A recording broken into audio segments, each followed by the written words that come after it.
that moment when you miss someone so dear in your heart, so close in your heart, mga mawala lang kalit.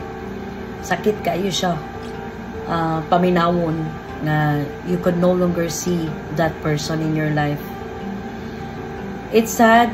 It's always a struggle. It's always a challenge every day of my life, not seeing my apo. But it's a process that I have to take.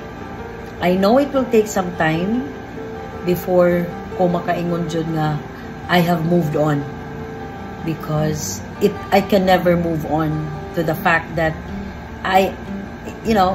first time ko nahimong lola ba. Yan, nawala lang kalit bitaw nga akong apo, dili na nako mahag, di na nako matouch, di na nako makiss. Pero sayang. So wherever you are, apo, Nana misses you.